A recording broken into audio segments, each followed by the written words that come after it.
আসসালামু আলাইকুম সুপ্রিয় দর্শক, শুভেচ্ছা জানবেন। ইরান একটা কঠোর বার্তা দিয়েছে যুক্তরাষ্ট্র এবং ইসরায়েলকে। হালকা ছলে বলা যেতে পারে যে যুক্তরাষ্ট্র এবং ইসরায়েলের যারা যুদ্ধের পরিকল্পনা করছেন তাদের ঘুম নষ্ট করে দেওয়ার একটা সিদ্ধান্ত নিয়েছে ইরান। কি করেছে? ইরান এমন একজন কমান্ডারকে তাদের দেশের শীর্ষ নিরাপত্তা সংস্থার প্রধান করেছে, যার ব্যাপারে ইসরায়েলের ঘোরতর আপত্তি রয়েছে, যিনি যুক্তরাষ্ট্রের সঙ্গে আলাপ আলোচনাকে অর্থহীন মনে করেন। অর্থাৎ যখন এই যুদ্ধটা বন্ধ করার বিষয়ে একটা আলাপ আলোচনা, সমঝোতা এসব বিষয়গুলোর কথা সামনে আসছে, ঠিক সেই মুহূর্তে ইরান এমন একজনকে তাদের গুরুত্বপূর্ণ জায়গায় বসিয়ে দিয়েছে, যার সামরিক অভিজ্ঞতা রয়েছে, আর্থিক বিষয় ব্যবস্থাপনা করার অভিজ্ঞতা রয়েছে, যুদ্ধ পরিচালনা করার অভিজ্ঞতা রয়েছে এবং যিনি যুক্তরাষ্ট্রের সঙ্গে আলাপ আলোচনার বিরোধী। তার নাম মোহসেন রেজাই।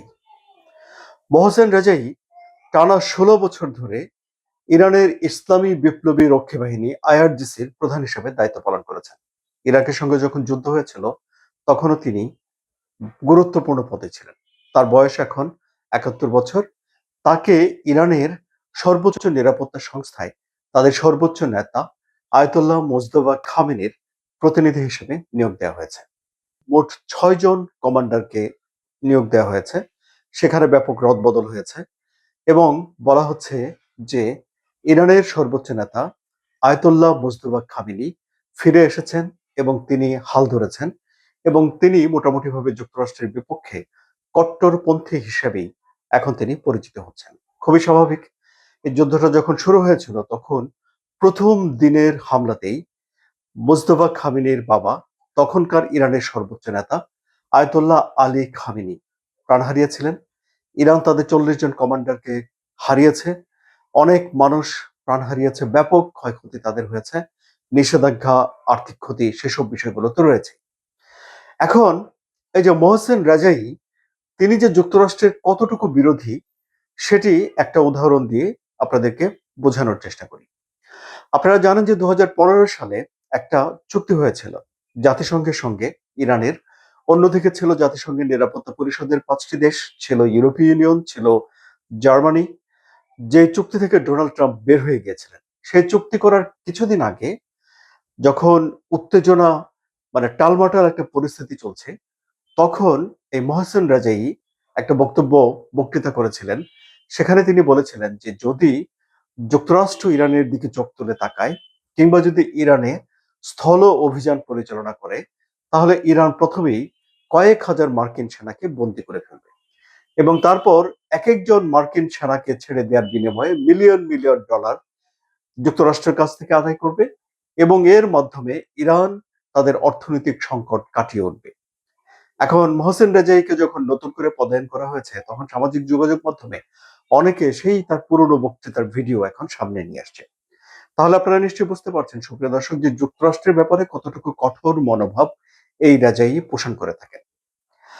ইসরায়েল মোটেও এই বিষয়টি মানতে পারছে না। ইসরায়েলের যেসব প্রতিক্রিয়া জানানো হচ্ছে তাতে একটি ঘটনার কথা তারা বলছে। তারা বলছে যে এই মহসেন রেজাইয়ের নেতৃত্বে একটা ইহুদি গ্রুপের উপরে হামলা চালানো হয়েছিল এবং ইন্টারপোলের রেড নোটিশ রয়েছে এই রেজাইয়ের বিরুদ্ধে। সুতরাং সুপ্রিয় দর্শক, আপনারা বুঝতে পারছেন যে এমন একজন মানুষকে মুজতবা খামেনি তার প্রতিনিধি হিসেবে ইরানের সর্বোচ্চ নিরাপত্তা সংস্থার প্রধান হিসেবে বসেছেন, যার সিদ্ধান্ত নেয়ার, যার যুদ্ধের মধ্যে অংশগ্রহণ করার এবং নীতির যেই প্রণয়ন করবে ইরান, সেখানে তার ভয়েস, তার সিদ্ধান্ত গুরুত্বপূর্ণ জায়গা পাবে, এরকম একটা জায়গায় এই লোককে বসানো হয়েছে। তাহলে এই লোক এখন কি করবেন? তিনি কি কিছুটা কাটছাঁট করে যুক্তরাষ্ট্রের সঙ্গে একটা চুক্তিতে চলে যাবেন? মোটেও না। তিনি বরং কঠোর থেকে কঠোরতর সিদ্ধান্ত এখন যুক্তরাষ্ট্রের বিরুদ্ধে নেবেন। তাহলে দেখা যাচ্ছে যে ইরানের বার্তাটা হলো যে যুক্তরাষ্ট্রের জন্যে একটা কঠোর বার্তা, যে ইরান কঠোর অবস্থান নিচ্ছে। এই যে এবারে যে চুক্তিটা হয়েছিল, ৬০ দিনের একটা সমঝোতা হয়েছিল যে ৬০ দিন যুদ্ধবিরতি চলবে। হরমুজ প্রণালী খোলার একটা পথ চালু হয়েছিল। তখন মহসিন রাজাই হরমুজ প্রণালী খুলে দেওয়ার বিপক্ষে ছিলেন। তাদের সর্বোচ্চ নিরাপত্তা পরিষদে ১৩ জন সদস্য রয়েছে, তার মধ্যে ১২ জন এই চুক্তির পক্ষে ছিল, মানে সমঝোতার পক্ষে ছিল, একজন সমঝোতার বিপক্ষে ছিল।